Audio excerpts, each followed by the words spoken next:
का दिमाग क्या है? यूट्यूबर पकड़ना है, न्यूज वाले को पकड़ना है। बड'लेण्ड मुभमेन्टआ जाफुंसारा अब्लासिमहालागै जोङो सोमावसारनायखौ जों दोनथ'नो हाया। देश को बर्बाद किया है तुमने, कर्जा दे दे के अपने दोस्तों को भगाया है। आपका दिमाग क्या है? यूट्यूबर पकड़ना है, न्यूज वाले को पकड़ना है। खाली आपको अपने विरोधियों का गला घोटने के अलावा दिन रात कोई काम नहीं है। देश की जनता भाड़ में जाए, कोई मतलब नहीं आपको। आपने करीब करीब 70% कर्जा 5,44,000 करोड़ में से मात्र 1,60,000 करोड़ रुपए आपने कर्जा वसूला और बाकी सब का सब आपने माफ कर दिया। ये तो बड़ी अच्छी स्कीम है आपकी, बहुत अच्छी स्कीम है। यही स्कीम आप किसानों के लिए लाइए। तो आप तो कह रहे थे हमारी 56 छुरी वाली सरकार है, हम एक एक आदमी से डंडा मार मार के वसूली करेंगे। मोदी जी के राज में 9,000 करोड़ रुपए लेके विजय माल्या भाग गया, 20,000 करोड़ रुपए के लेके नीरव मोदी मेहुल चौकसी भाग गया, 6,000 करोड़ रुपए लेके नितिन संदेशरा भाग गया, 2,500 करोड़ रुपए लेके ललित मोदी भाग गया। ये बड़े बड़े जो हजारों करोड़ रुपए के लुटेरे थे, हिंदुस्तान से भगाया किसने इनको? आपने भगाया। इसलिए आपको देश की अर्थव्यवस्था को ठीक करने का आपकी मंशा नहीं है। और कहिए कि अगर 1 लाख रुपए किसी किसान का बाकी रहेगा, 30,000 रुपए दे दे, उसका बाकी कर्जा माफ। आपने एक ही खाली कंपनी का नाम लूंगा, 1,500 करोड़ रुपए का चंदा भारतीय जनता पार्टी को टाटा से इलेक्टोरल बॉन्ड और बाकी चीजों के नाम पे आपको मिले हैं। आप पैसा ले लेके इन लोगों का बड़ा बड़ा कर्जा माफ करवा रहे हो। एक गाना था मान्यवर, तू जहां जहां चलेगा मेरा साया साथ होगा। मोदी जी की हालत यही है। मोदी जी गाना बनाए हैं, मैं जहां जहां चलूंगा अडानी का ठेका साथ होगा। बांग्लादेश की यात्रा किया 2015 में, अडानी को ठेका मिल गया। श्रीलंका की यात्रा की 2021 में, अडानी को वहां ठेका मिल गया। तंजानिया की यात्रा की 2023 में, अडानी को वहां ठेका मिल गया। केन्या की यात्रा की 2023 में, अडानी को वहां ठेका मिल गया। नेपाल की यात्रा की 2023 में, अडानी को वहां ठेका मिल गया। मलेशिया में 2017 में यात्रा की, अडानी को वहां ठेका मिल गया। 2018 में सिंगापुर की यात्रा की, अडानी को वहां ठेका मिल गया। सर दिखाई नहीं पड़ रहा हूं मैं सर, अडानी को वहां ठेका मिल गया। वियतनाम की यात्रा की 2024 में, अडानी को वहां ठेका मिल गया। इजराइल की यात्रा की 2017 में, अडानी को वहां ठेका मिल गया। मुझे तो समझ में नहीं आता, जैसे अडानी का नाम लो पूरी की पूरी भाजपा खड़ी हो जाती है। 440 बार तक करंट लग जाता है। यही विषय है कि देश को बर्बाद किया है तुमने, कर्जा दे दे के अपने दोस्तों को भगाया है। आपका दिमाग बड़े बकायेदारों से कर्ज वसूलने में नहीं है। अगर होता तो ये हजारों करोड़ के जो बकायेदार इनके पासपोर्ट जब्त करो ना। संजय सिंह के तो पासपोर्ट आपने जब्त किए हैं, एक एक सांसद के पासपोर्ट आपने जब्त किए हैं। इन डकैतों के पासपोर्ट क्यों नहीं जब्त किया आपने? इन डकैतों के पासपोर्ट क्यों नहीं जब्त किया आपने? आपका दिमाग क्या है? यूट्यूबर पकड़ना है, न्यूज वाले को पकड़ना है, 4 PM संजय शर्मा का बंद करना है, राजीव निगम का फेसबुक बंद करना है, मुकेश मोहन पे मुकदमा करना है। खाली आपको अपने विरोधियों का गला घोटने के अलावा दिन रात कोई काम नहीं है। खाली आपको अपने चंद पूंजीपतियों को फायदा पहुंचाना है। देश की जनता भाड़ में जाए, कोई मतलब नहीं आपको। नोटबंदी करके आपने देश की अर्थव्यवस्था को बर्बाद किया। आपने एक अपने पूंजीपति दोस्त को हिंदुस्तान की सारी संपत्ति देकर देश को बर्बाद किया। आप सिर्फ देश को लूटने वाले लोग हो। आप देश को लूटने का और भ्रष्टाचार करने का और उनसे चंदा लेकर धंधा देने का काम कर रहे हैं। मान्यवर, इस बिल का मैं पूरी तरीके से विरोध करता हूं। अंतिम बात कहकर खत्म करूंगा। मान्यवर एनसीएलटी की बड़ी चर्चा हुई। एनसीएलटी में मान्यवर 30, बस खत्म कर रहा हूं, सबको आपने ज्यादा टाइम दिया, मुझे भी एक आध मिनट दे दीजिए सर। एनसीएलटी में 30,000 केस पेंडिंग है सर, और 270 दिनों में एनसीएलटी को केस का निराकरण करना होता है। एनसीएलटी तो भ्रष्टाचार का गढ़ बन गया है। उनके पास ऊपर से फोन जाता है नेताओं का, इसका इतना माफ कर दो, उसका उतना माफ कर दो। ये अंतिम वाक्य चीफ जस्टिस का मैं बोल के अपनी बात खत्म करूंगा। 48,000 करोड़ रुपए अनिल अंबानी का बकाया था, 430 करोड़ रुपए में सेटलमेंट हो गया। तो सूर्यकांत जी चीफ जस्टिस जी ने कहा, उन्होंने कहा दैट द इंसॉल्वेंसी प्रोसेस हैड बिकम मॉकरी।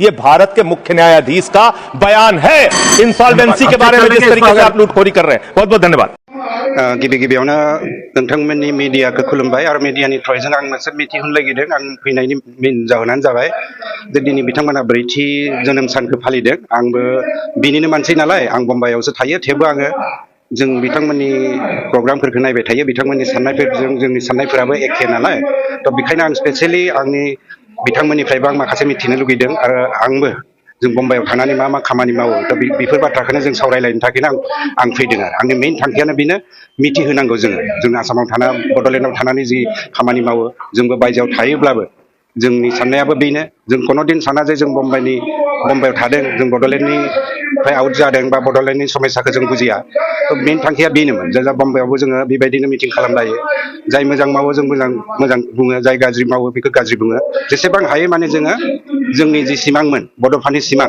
बड'फायानो बम्बाइआव थैदों खिन्थु बम्बाइआव थैनायनि उनावबो बम्बाइआव जेबो सिन गैया बिथांनि जेबो मुसुखा गैया बिथांनि नामाव जेबो भबन गैया थ' बेखायनो जों सानो मा बम्बाइआवबो जुदि बड'लेण्ड भबन जायोब्ला जेरै चेन्नाइ बेंगालर दिल्ली कलकातायाव जादों दा बेबायदि जुदि बम्बाइआव जामारोब्ला जागोन होनना बुंदों जों नाजागासिनो दङ 20 बोसोरनिफ्राय जों नाजागासिनो दङ जुदि जायोबा जोङो बिथांमोनखौ बुंगोन बे बड'लेण्ड भबन नङा बियो बड'फा भबन जानांगौ आं बेखौनो बिथांमोननि गेजेरजों आं बयखौबो रायजोफोरनो फोरमायनो नागिरदों बे बड'फा भबन जानांगौ थ' बेनो आंनि मेन थांखियामोन आं बुंना होबाय आंबो सासे बड'फानि लोगो बड'फाखौनो लोगो हमनो थांदोंमोन आं बम्बाइआव बम्बाइआव थानानै जोङो बड'फाया थांना थानाय समावनो लेखा दिहुनदोंमोन जोङो बिथांखौ सोंनानै हवाइ बड'लेण्ड होननाय लेखा लिरदोंमोन जोङो बम्बाइआव फार्स्ट माने बिथांनि डिमान्डफोरा मा बिथाङा मानो लुगैदों बड'लेण्ड थ' बे बाथ्राफोरखौ जों मिथिगौ नालाय जों रायलायबाय थायो जों दानि जेनेरेसना दानि उन्दैफुनाय सेंग्रा सिख्लाफोरा मिथियाबो जानो हागौ थ' बेखौनो आं फोरमायना होदों बिथांमोनाबो जाहाथे जोंनि बड'फानि सिमांखौ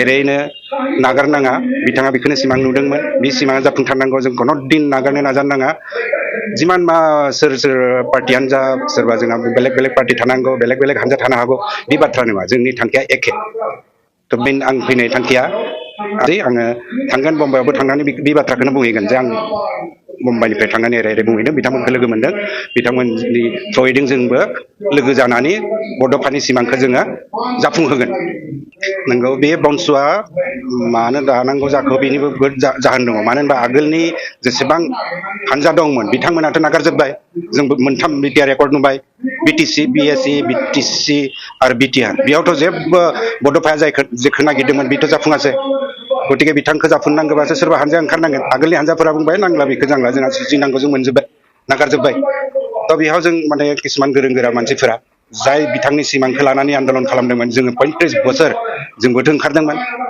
थ' बेफोरखौ नागारनाय खारनाव बंस'आ जादों बंस' जानाया गोदान जथेस्थ' टाइम नांगोन बिथांमोना दा मोजां खामानि मावनानै दिन्थिनांगोन बिथांमोना रायजोनि गेजेराव थांनांगोन फरायसानि गेजेराव थांनांगोन एसे सम लागोन खिन्थु बिथांमोननि थांखिया जाफुंथारगोन बायदि सानो आङो मानो होनबा एरै मोनसे परिस्थिति फैदों एरै सिटुवेसन फैदों जोंनि गेजेराव जों बुंनो हायाबाबो जोंनि बिखायाव दङ जों मानि थाखाय ओंखारदोंमोन सिनियर सिटिजेनफोराबो बेखौनो डिमान्ड खालामदों आगोलनि एक्स भलन्टियाराबो बेखौनो डिमान्ड खालामदों एक्स सार्भिसमेनफोरा बेखौनो डिमान्ड खालामदों मानो होनबा बिथांमोनाबो सानसे टाइमाव इनभल्भ दंमोन बे आन्दलनाव थ' बेखायनो आं सानो बयबो ओंखारनांगौ जिमान मानसि दङ जों भाइलेन्ट जायादों देग्लाय बेयाव जों नन भाइलेन्ट भाबे जोंनि ब्रेनखौ खाटायनानै जोङो खामानि मावनो हागौ निस्सय सरकारा मानिगोन बेखौ जों आसा खालामो बयबो ओंखारनांगौ आंनि बयखौबो खावलायनाय बयबो नोंथांमोना आवगायना फैनांगौ बंसुखौ सापर्ट खालामनांगौ आंथ' बयखौबो जिमान आफादानो जा सोरबा पलिटिकेल आफादानो जा नन पलिटिकेल आफादानो जा साहित्य सभायानो जा बड' स्टुडेन्टआनो जा जिखुनु आफादानो जाथों जोंनि थांखियाथ' एखेमोन जोंथ' जथेस्थ'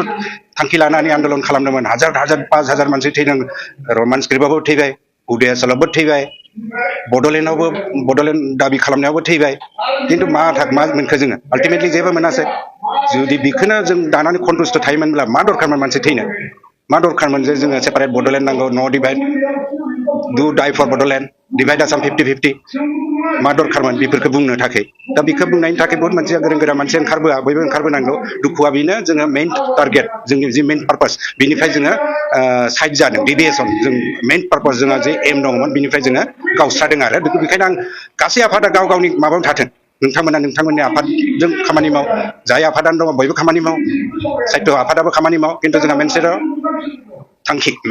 थांखि लानानै जाहाथे थानाय टपगां जंगल टुरिस्ट केम्पआव जोंनि बाक्सा जिल्ला बर' माहारियारि फरायसा आफादनि 4थि खेबनि जिनिखि फाउन्डेसन बेखौहाय जोङो दिनै टपगां जंगल टुरिस्ट केम्प बाक्सा बेयाव जोङो आबुङै जोङो खुंफुंनो हाबाय आरो दिनैनि जेनाखि 4th फाउन्डेसन डेनि गेजेरजों जोङो बाक्सा जिल्लाखौ जोङो आबुङैनो फुल प्लेजेड हिसाबैहाय जोङो दिनैहाय दाफुंबाय जोङो आफादगिरि हिसाबै जोङो मोननो हादों गोहोम नार्जारि आरो जेनेरेल सेक्रेटारि हिसाबै जोङो मोननो हादों दिगन्त मुसाहारि आरो बेजों लोगोसे गोबां बेफोरबायदिनो vice president general secretary assistant secretary cashier आरो बेबायदिनो कालचार जोङो आबुङैनो जों दाफुंना लाजोबनो हाबाय जोबोद रंजाथाव बाथ्रा मानो होनोब्ला दिनैहाय जोंनि बाक्सा जिल्ला टिमा दिनै मोनसे स्पिरिटखौ लानानै जातिनि मोनसे सिबिनायनि मोनसे स्पिरिटखौ लानानै दिनैहाय बिथांमोना दिनैहाय जै मैमैहाय आवगायबोबाय आरो नंगौ बाक्सा जिल्लानिफ्रायबो जेरैबायदि बै आन्दलन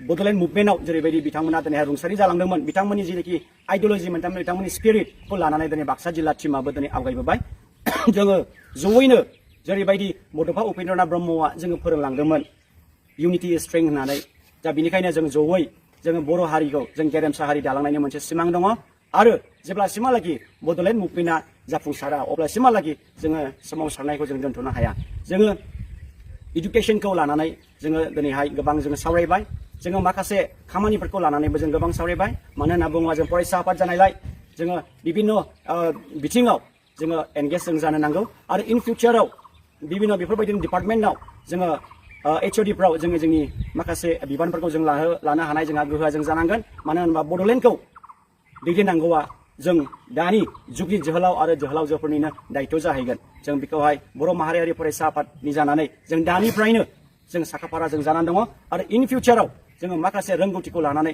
जों आवगायलांगोन एसेनोसै